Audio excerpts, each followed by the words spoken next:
तीन वर्षर पुओ पेटरू बाहरिला 2.5 इंचर लुहा कंटा बड़ विपदरू रक्षा पाइला कुनी पुओ प्राय 1 मास धरी चिंतारे थिबा गरीब बापा मां को मिलिला आश्वस्ति खेलुवा बेले एक लुहा कंटा को गिली देइथिला गंजाम जिला बेलगुंठा ब्लॉक चढ़ियापल्ली गाँव तूफान जेना पुओ आकाश प्रथमे भंजनगर पर ब्रह्मपुर डाक्तरखाना भर्ती करा तेज चिकित्सा पर डाक्तर कही एक मास अपेक्षा करने अंपटे अर्थ अभाव उन्नत चिकित्सा कुआडे जापर परिवार लोके एने कलिंग टीवी खबर प्रसारण होता है भुवनेश्वर एम्स रे आकाशर चिकित्सा व्यवस्था कराई सोरडा विधायक नीलमणि बिशोई कुनी पुओ आकाशर पेटरू कंटा बाहर करते विशेषज्ञ डाक्तर टीम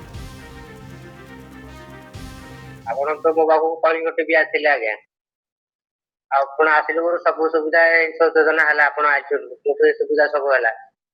तो मोर से कंटा भी बाहर न था कि बहुत हैरान हो जाते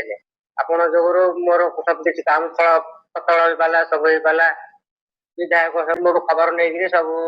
आलाउंस कर मोर सब भल कटुचे आगे आज एमसी के आसलु एमसी आसला पूरा जॉइन हेलु गोटे दिन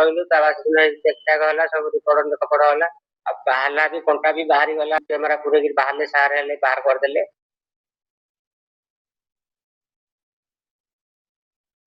जो मुझे जाना पाइली तो मोर प्रतिनिधि बणजा जितेन्द्र नायक को फोन कली भुवनेश्वर पिलाटी को एम्स को पठाओ ट्रिटमेंट करदे